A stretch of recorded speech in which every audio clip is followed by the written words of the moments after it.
yang terhormat kepada Bapak Kepala Sekolah SMA Negeri 1 Teruan ini, Bapak Solihuddin MPD, yang terhormat kepada Ibu Siti Kumairo selaku guru pembimbing kami yaitu pelajaran ekonomi, dan yang tidak lupa saya juga yang saya hormati kepada teman-teman saya yang telah melaksanakan tugas kali ini. Marilah kita panjatkan puja dan puji syukur kehadirat Allah Subhanahu wa taala karena dalam kali ini kita dapat berkumpul dalam keadaan yang sehat. Amin amin ya rabbal alamin.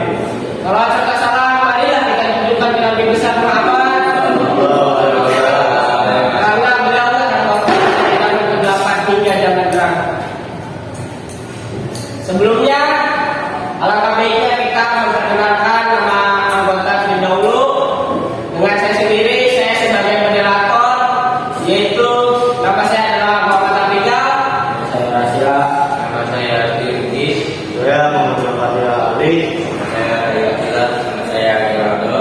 Itulah rekan-rekan kami untuk menjelaskan tugas kali ini.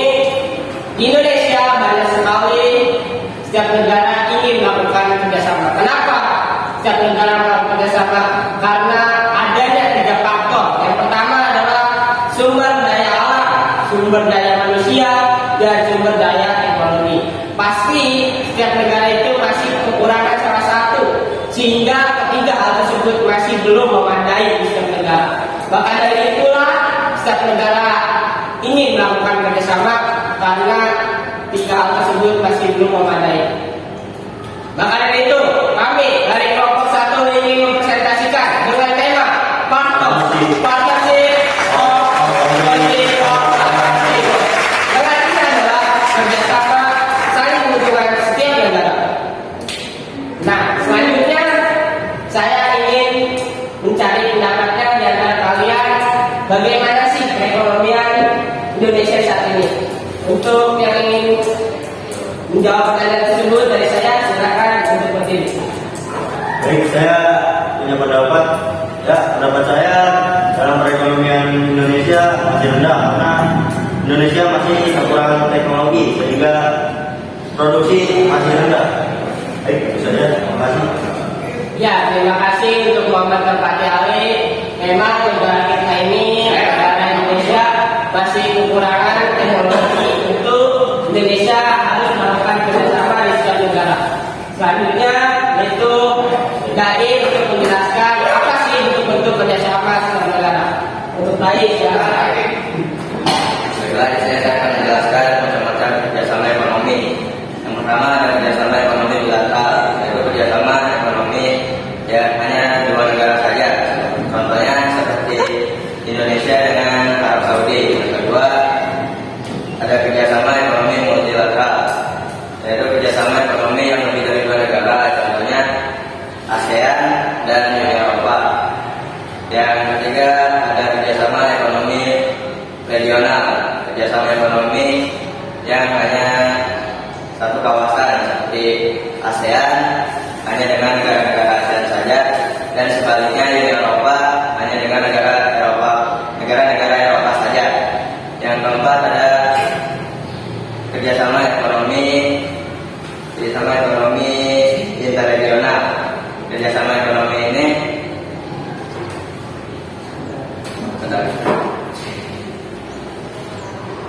ekonomi ini lebih dari satu kawasan seperti ASEAN dengan Uni Eropa dan NATO dengan NAFTA. Yang kelima ada kerjasama ekonomi internasional, kerjasama ekonomi dengan negara-negara yang ada di dunia. Contohnya seperti APEC dan ILO. Terima kasih. Terima kasih untuk Dai yang telah memberikan penjelasan tentang mengenai apa sih bentuk-bentuk kerjasama internasional. Nah, selanjutnya yaitu untuk Rasya yang ingin menjelaskan mana saja Indonesia masuk ke beberapa lembaga saja di bidang perekonomian. Untuk Rasya, silakan untuk menjelaskan. Baik, di sini saya akan menyebutkan Indonesia bergabung dalam bidang perekonomian. 1. Indonesia bergabung dalam ASEAN sekaligus mencetus ASEAN pada tanggal 8 Agustus 1990 kedua,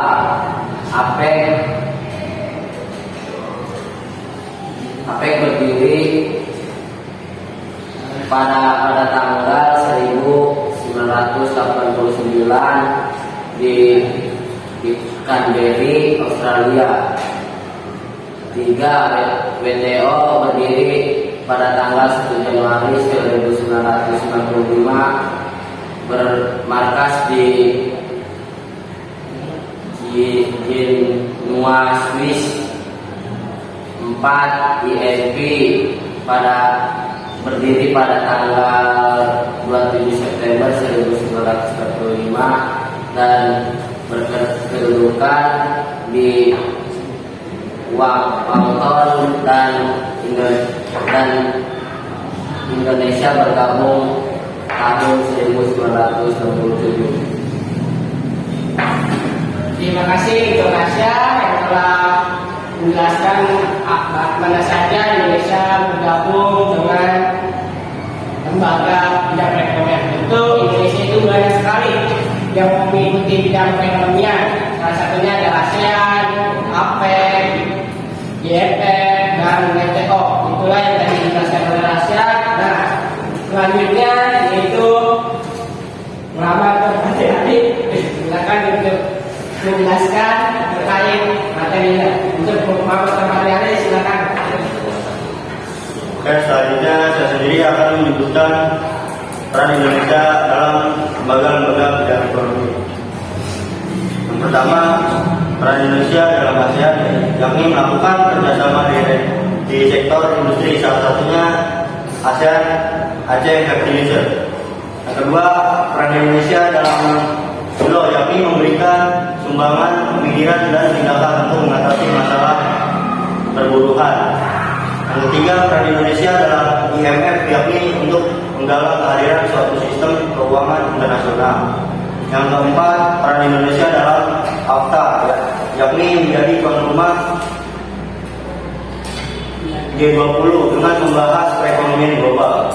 Yang kelima, peran Indonesia dalam World Bank yakni membantu proyek pembangunan negara lain yang melakukan kerjasama dengan lembaga pembiayaan ekspor dalam negeri. Terima kasih untuk keluarga tempatnya Ali telah menjelaskan apa sih peran Indonesia di beberapa lembaga bidang perekonomian. Nah, selanjutnya itu materi ini kita dalam tema Partnership of Country for Competitiveness. Yang artinya adalah setiap negara melakukan kerjasama yang dapat menguntungkan. Untuk Geraldo, saya persilakan.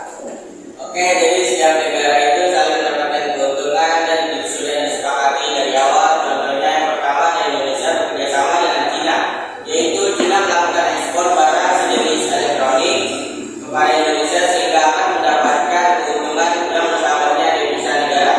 Yang kedua, bergabungnya Indonesia dengan negara lainnya dalam ASEAN akan mendapatkan keuntungan yaitu memiliki hubungan perdagangan berupa ekspor dan impor dengan negara lainnya. Yang ketiga, bergabungnya Indonesia ke Organisasi Internasional Monetary Fund atau disingkat dengan IMF, yaitu dapat meningkatkan keuangan global dan perdagangan sehingga bisa memperluas kesempatan kerja dan mencapai kemakmuran bersama anggotanya. Yang keempat, adalah Indonesia bekerjasama dengan Arab Saudi terkait ibadah haji sehingga Arab akan mengalami keuntungan yaitu perdagangan Arab akan laku, sedangkan Indonesia dapat memberangkatkan masyarakat Indonesia ke Arab. Dan yang terakhir, yang kelima, bergabung Indonesia dengan negara lain ke organisasi World Bank, yaitu memberikan dana bantuan digunakan untuk bidang pertanian, transportasi, perindustrian, tenaga listrik, infrastruktur, dan pembangunan sosial. Terima kasih untuk Geraldo Marcus Tumor yang telah menjelaskan apa sih keuntungan setiap negara. Pasti setiap negara itu mempunyai keuntungan. Jika tidak, maka ngapain negara tersebut mengikuti lembaga tersebut jika tidak menguntungkan. Nah, selanjutnya yaitu untuk yang terakhir adalah di mana Turki 26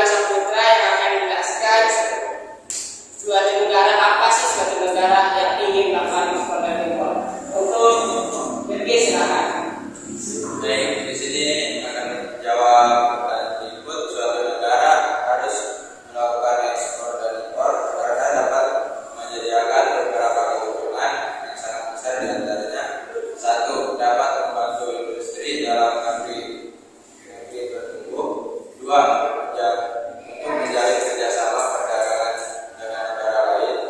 Tiga, menambah devisa sehingga membantu perekonomian negara dengan pendapatan yang diperoleh setiap terjadi kegiatan ekspor. Empat, meningkatkan penjualan di pasar yang lebih besar. Dan yang terakhir, kelima, meningkatkan skala produksi yang lebih besar. Terima kasih untuk Ibu Gada yang telah menjelaskan apa sih hubungan ekspor dan impor. Pasti setiap negara itu harus melakukan ekspor. Tidak ada setiap negara yang melakukan ekspor dan impor.